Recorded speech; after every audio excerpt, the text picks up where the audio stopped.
I grew up in a, not to be a downer, but I grew up in a fairly violent household. And my great escape was I would take my guitar and walk to the bush, light a little campfire, and just sit there all day and write songs. First things first, because there's so much to talk to you about. The new song, Waking Up Dreaming. So, how did it come about? And, how long has it been in the works for you? Waking Up Dreaming's been an idea that I've had around for a little while. I'm a real daydreamer. In all of my childhood school notes, I was always, the teacher I was always like gazing out the window, daydreaming. So it just sort of worked its way into a song eventually. Recently. And, I love to dream. And I thought dreaming is always more fun when you're awake and you can kind of guide the direction of the dream. Well, it's very now as well. I love the song, but there's a bit of a lesson for everybody listening or watching this. You know the way sometimes teachers or parents will say to their kids, "For goodness' sake, will you stop dreaming? Come on." You're actually a perfect example of turning a dreaming lifestyle into a huge success. So it's not always a bad thing, isn't it? Is it when your child's doing that? Oh, it's kind of a meditative thing for me. Dreaming. It's a great escapism. And dreaming is a real creative thing because you're dreaming. These are things that you're only imagining realizing. You don't need to realize all of your dreams. But if we only dreamt about things that were always possible, they wouldn't be dreams. You can't realize all of your dreams. So I just like to escape into the dreaming mode. And obviously, songwriting is very much a dreaming state of mind. A lot of the time, you're using your imagination. I guess dreaming and using your imagination are in the same realm of thinking and wandering off into idea land. And I guess you've got no boundaries either. You can just do as you wish. But I've got to ask you, obviously, we've got a new song from you. So the next question is a new album or more new music from you? Absolutely. Brilliant. There's a whole album to follow. So I'm very excited about that. And, the video for Waking Up Dreaming is, again, just going back a little bit on that, this was like a moment for me to just be really almost ridiculous about my styling and have a lot of fun into stepping into different personas. Much of the album is very much not necessarily visually that way, but a lot of it is very dreamy and very, it's in a very positive, place in my imagination. It lies in that very positive place. So it's a good representation of the rest of the music that's to come. Well, that's kind of like whet our appetite a little bit for that's for sure. I'm going to ask you as well, because the fans are going to want to know here in the UK, the new song, then the new album. Will there be a tour? Will you be coming this way? I'm still planning the tour, so no announcements yet. Yeah. It's been a difficult time getting back out of COVID into the bottleneck of touring and just even trying to find the right moment for it. So we're still in the planning stages of that. But that sounds promising enough. So we'll wait to hear from you. Exactly. Okay. Yeah. Now, another thing, because you've had so many things going on recently, clearly there's the Not Just a Girl documentary as well that I watched and everybody else seems to watch too and really enjoyed. It's just been nominated for an award as well, hasn't it? I'm so excited. How wonderful is that? It's flattering, obviously, and a little bit of a surprise because I've just never been nominated for anything like that before. So it's just a very refreshing surprise. Was it a kind of a process for you? Because clearly you had to go back to the beginning again and analyze the old footage, and it took you right back to the start, and maybe looking at the old clippings and the papers and news. So it really, how do you feel when you've come through that now? Because clearly, that not everyone gets an opportunity to do that. Relook at their lives all over again. Exactly. This is a very focused review of my life in the sense that it's all about the music.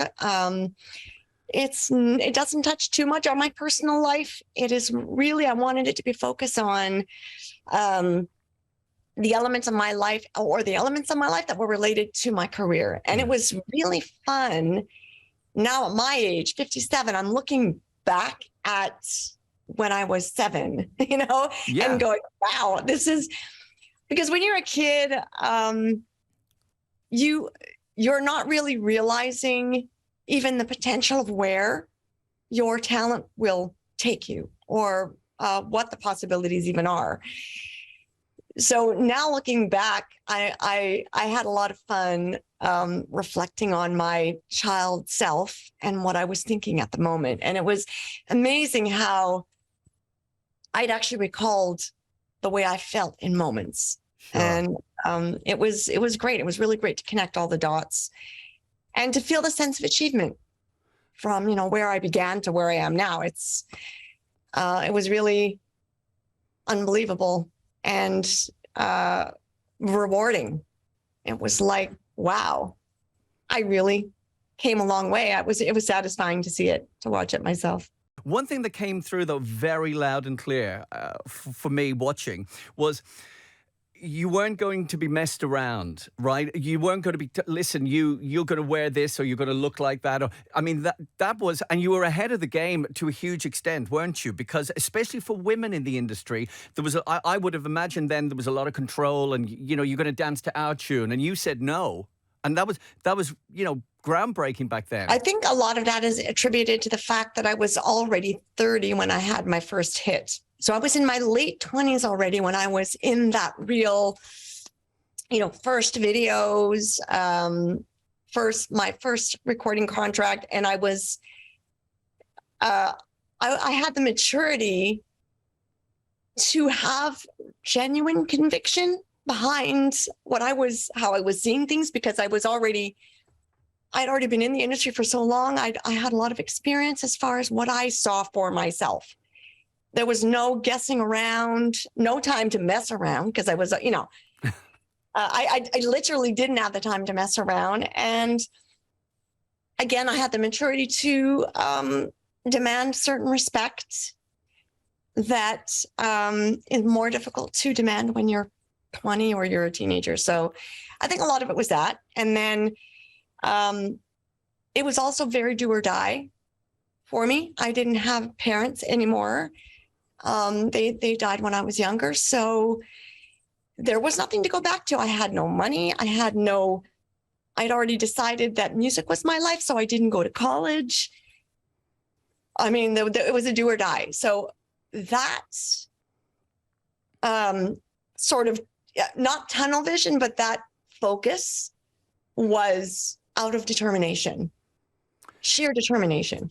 That's definitely something that's come across before, because, we get very privileged. I get to speak to people like you, Shania, and almost not having that plan B, or not, there's nothing else here. It's got to work. So like you say, that's worked for you. Absolutely. And I really didn't have a backup plan, because I'd spent, after my parents died, I'd spent several years keeping my family together and, trying to make a living just feeding my teenage siblings.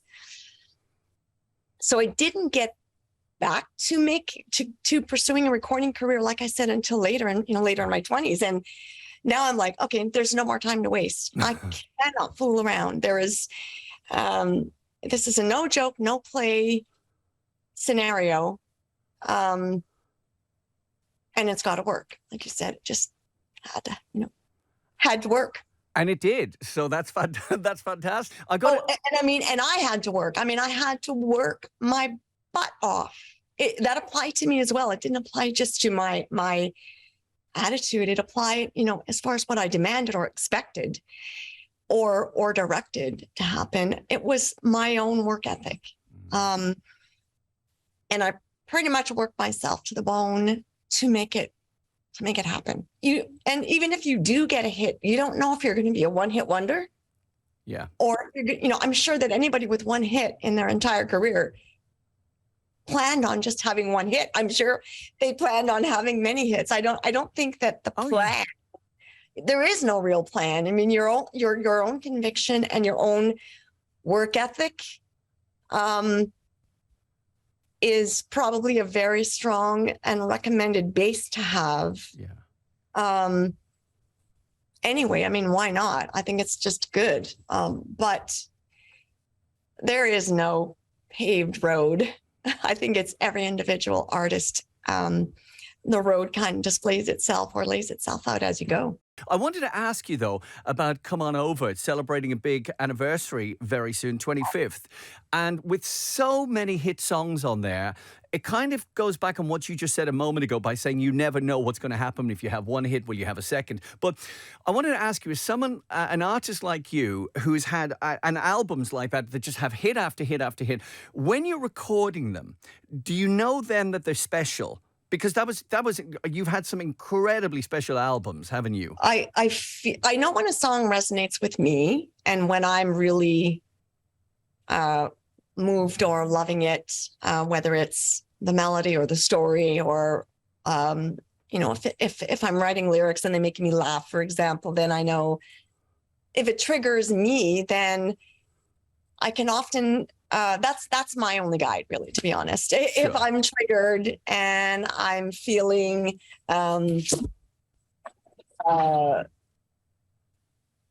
just moved by it and whatever the emotion is, then I do try. My intentions are always to try to connect with as many people as possible. I can always write very obscure. I could write obscure music all day long, and I love obscure music. It's really self-serving, but when I write music to record, to release, at least up to now, I'm doing it for the purpose of relating to as many people as possible. And so it's a challenge and a skill in itself. And I like that challenge. And so far I've had some luck with it, but you just never really know. I spotted a photograph of you on your social media the other day, and I think you were sitting in a garden with a dog on your lap, and you were saying about a reflective moment, and I thought that is just, everyone should take a look at that photograph, because that's you just almost zen-like. Pets, animals, nature, water, trees, my roses, they're all things that really ground me and make me feel rooted. Oh yeah, I'm just looking at this photo now. I know what you're talking about. I just love those moments when I'm hanging out with my dogs and looking out at a view and enjoying the simple things. I think it's all about the simple things. I guess that's really what it comes down to. The simple things really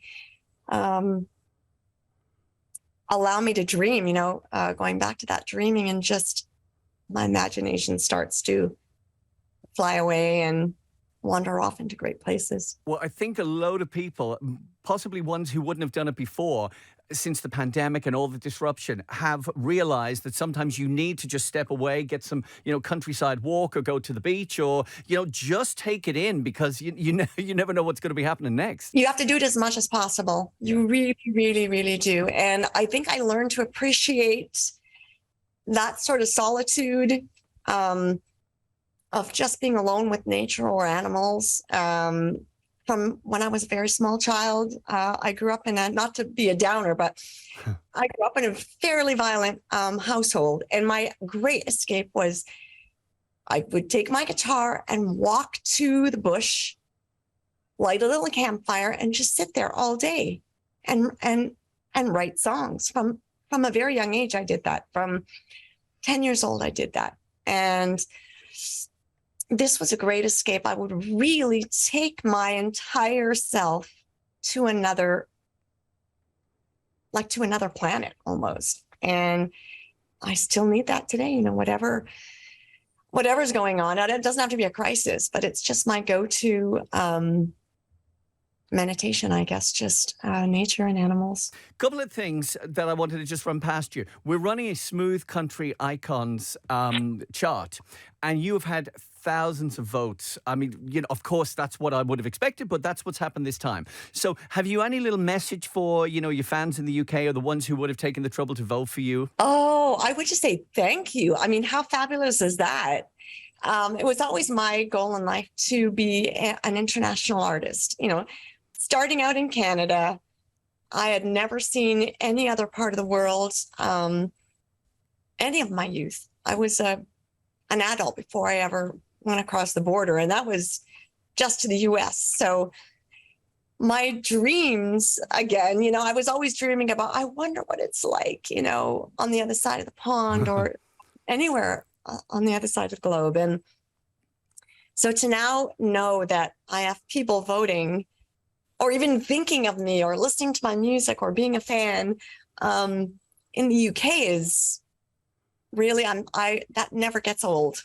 Great. It's always beautiful. Yeah. You're so recognizable. You've had so much success. So away from the show business thing, can you, and this might sound like a really stupid, naive question, but I came into my head. Can you go and do ordinary things? Like, can you go down to the shopping mall, or can you just stroll around with your dog? Or is that possible for you? I think it's possible for anyone, as a celebrity. I've always refused to be more isolated than necessary. I mean, obviously, if I'm on tour and I'm in a city where I'm very exposed, whether it's through promotion or whatever's going on, then it is more difficult. But that's logical, right? Yeah. But in an everyday scenario, I just put on a cap and no makeup. I do whatever I can to make myself unrecognizable. Yeah. And you would be surprised. You just blend in. And I've managed to do that my whole career. And I enjoy those moments when I can forget who I am. I really love that. I cherish it. It's funny, if there were people listening and watching this right now, and they might be going, do you remember that time we were in that city and that woman looked like Shania Twain with the baseball cap on? And yeah. It was probably her now, so. And that does happen. I mean, some people do work it out, and they always say it's usually my smile or my voice. Well, listen, look after yourself, and I look forward to finding out all the other plans that you've got that are going to emerge over the next few months or so. Thank you very much. It was really, really lovely. Thank you.